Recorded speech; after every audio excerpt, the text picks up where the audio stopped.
जे गगन में बहके पवन में हर एक मन में सद्भावना। विद्यार्थी मित्रों, सद्भावना यूट्यूब चैनल में आप सबનું हार्दिक स्वागत है।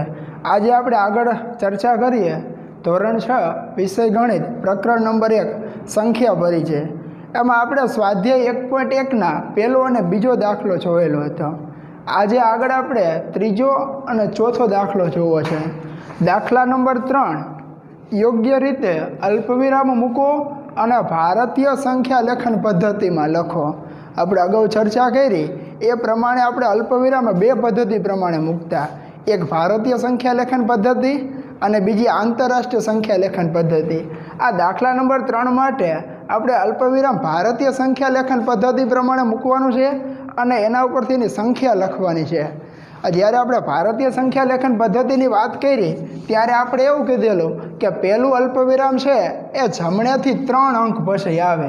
એટલે પહેલું અલ્પવિરામ આપણું અહીં આવશે જમણેથી 3 અંક પછી, ત્યાર પછીના બીજા 2 અંક પછી, એટલે કે જમણેથી તમે ગણતરી કરો તો 5મા અંક પછી બીજું અલ્પવિરામ આવે, ત્યાર પછીના આગળના બીજા 2 અંક પછી, એટલે આ 3 અલ્પવિરામ આ સંખ્યા માટે આવે।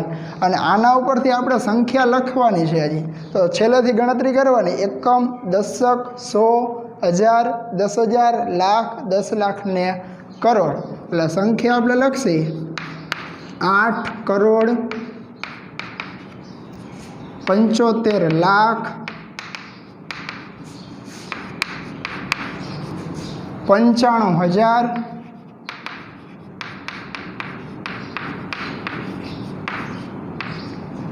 762।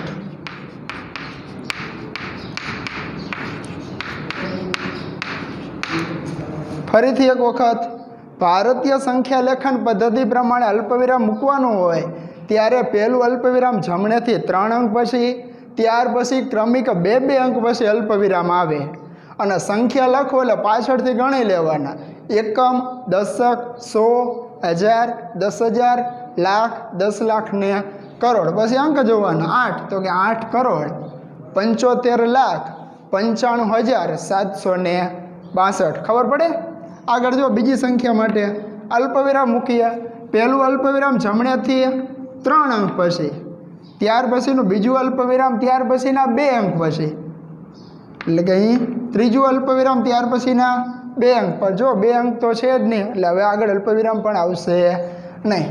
એકમ, દશક, 100, 1000, 10,000, લાખ ને 10 લાખ। એટલે આના ઉપરથી સંખ્યા લખવી હોય તો આવી લખાય, શું 85 લાખ 46,000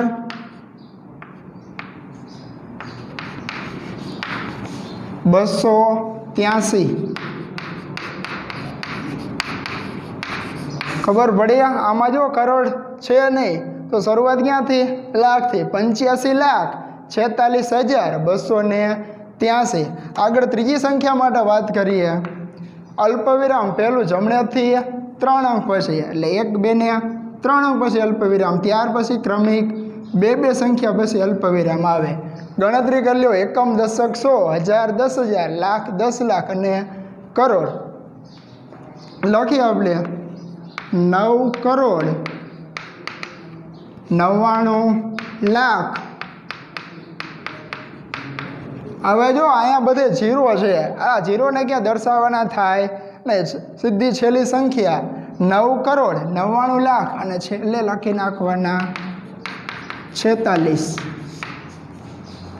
છેલ્લી સંખ્યા માટે આપણે વાત કરીએ, અલ્પવિરામ ક્યાં? તો કે જમણેથી 3 અંક પછી, એટલે આ પહેલું અલ્પવિરામ, ત્યાર પછી ક્રમિક 2 અંક પછી અલ્પવિરામ આવે। અલ્પવિરામ મૂકવામાં ખબર પડે, જમણેથી 3 અંક પછી, ત્યાર પછીના ક્રમિક 2 અંક પછી અલ્પવિરામ આવે। અલ્પવિરામ મુકાઈ જાય પછી ગણી લેવાના, એકમ, દશક, 100, 1000, 10,000, લાખ, 10 લાખ ને કરોડ। એટલે આના ઉપરથી સંખ્યા લખવી હોય તો લખાય 9 કરોડ 84 લાખ 32,000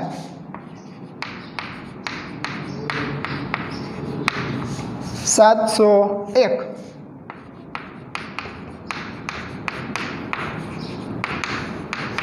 ખબર પડે ને? આ આપણો દાખલા નંબર 3. આગળ વાત કરીએ દાખલા નંબર 4. રકમ સૂચનાઓમાં જઈએ. આંતરરાષ્ટ્રીય પદ્ધતિ પ્રમાણે અલ્પવિરામ યોગ્ય રીતે મૂકો અને આંતરરાષ્ટ્રીય સંખ્યા લેખન પદ્ધતિમાં લખો. આ દાખલા નંબર 3માં આપણે ભારતીય સંખ્યા લેખન પદ્ધતિમાં લખેલું. આ દાખલા નંબર 4 માટે આપણે આંતરરાષ્ટ્રીય પદ્ધતિ પ્રમાણે અલ્પવિરામ મૂકવાના છે. આ આંતરરાષ્ટ્રીય પદ્ધતિ પ્રમાણે અલ્પવિરામ મૂકવા હોય તો અહીંયા આપણે એવું શીખેલા કે આંતરરાષ્ટ્રીય પદ્ધતિમાં પહેલું અલ્પવિરામ છે એ જમણેથી 3 અંક પછી, ત્યાર પછીનું બીજું અલ્પવિરામ છે એ ક્રમિક 3 અંક પછી અલ્પવિરામ આવે. અહીંયા આપણે શું કીધેલું?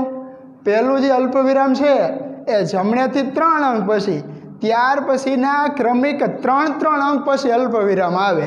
હવે આપણે આ રકમ માટે અલ્પવિરામો મૂકવું હોય તો પહેલું અલ્પવિરામ જમણેથી 3 અંક પછી, એટલે આ પહેલું અલ્પવિરામ.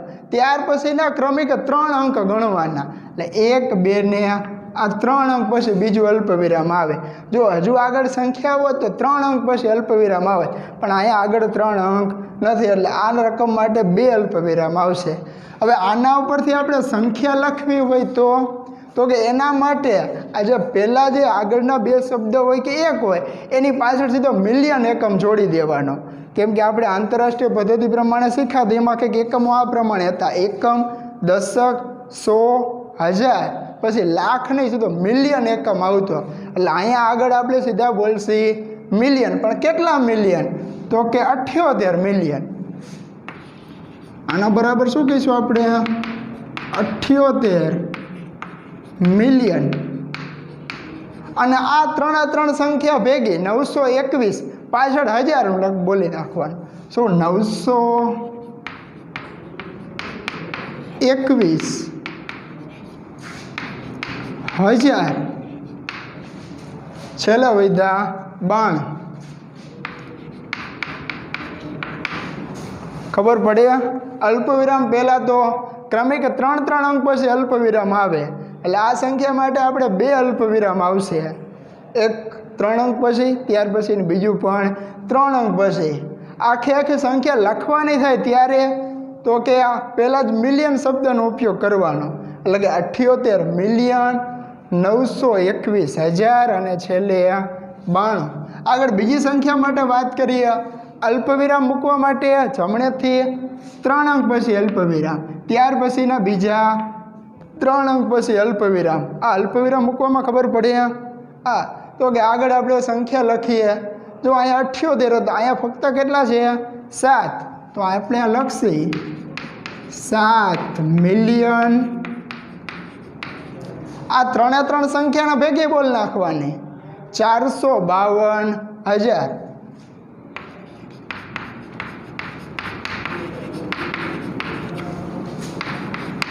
$452,283.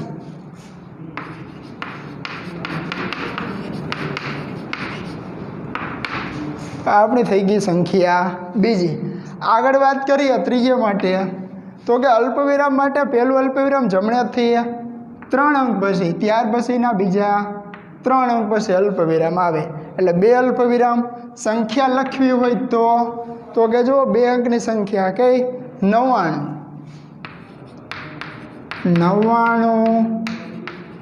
મિલિયન 985,000. શું બોલશે? 985,102. 102. આગળ આપણે સહેલી સંખ્યા માટે વાત કરીએ. સૌથી પહેલાં અલ્પવિરામ, પહેલું અલ્પવિરામ જમણેથી 3 અંક પછી, ત્યાર પછીના ક્રમિક 3 અંક પછી અલ્પવિરામ આવે. એટલે આના માટે સંખ્યા લખવી હોય તો કે જો 2 અંકની સંખ્યા કઈ? 48 મિલિયન. હવે અહીંયા જો 3 અંકની સંખ્યા નથી, ફક્ત કેટલા અંકની છે? 2 અંકની. તો આ 2 અંકને સાથે બોલ નાખવાના. 49,000. 49,000. 831 એટલે શું વધ્યા 831 ખબર પડે આપણી જો ભારતીય પદ્ધતિ અને આંતરરાષ્ટ્રીય પદ્ધતિ વચ્ચે થોડોક તફાવત છે આપણે થિયરી સમજાવેલું ત્યારે કીધેલું કે જો ભારતીય સંખ્યા લેખન પદ્ધતિ પ્રમાણે તમે અલ્પવિરામ મૂકતા હોય તો પહેલું અલ્પવિરામ જમણેથી 3 અંક પછી ત્યાર પછીના ક્રમિક 2 અંક પછી અલ્પવિરામ આવે ભારતીય પદ્ધતિ પ્રમાણેના એકમો કેવા તો કે એકમ દશક 100 હજાર લાખ અને કરોડ આ પ્રમાણે એકમો આગળ ચાલે અલ્પવિરામ મૂકી અને સંખ્યા લખતા તમને હવે આવડે આંતરરાષ્ટ્રીય પદ્ધતિની જો ચર્ચા કરતા હોય તો એમાં અલ્પવિરામ છે એ પહેલું અલ્પવિરામ જમણેથી 3 અંક પછી ત્યાર પછી ક્રમિક 3 અંક પછી અલ્પવિરામ આવે અને આંતરરાષ્ટ્રીય પદ્ધતિ પ્રમાણેના જો એકમોની ચર્ચા કરતા હોય તો એમાં એકમ દશક 100 હજાર પછી લાખનો આવે સીધા મિલિયન અને બિલિયન આ પ્રમાણે એકમો આગળ ચાલે ખાસ યાદ રાખજો આના ટૂંકા દાખલા અથવા તો 1 માર્કમાં પૂછાઈ શકે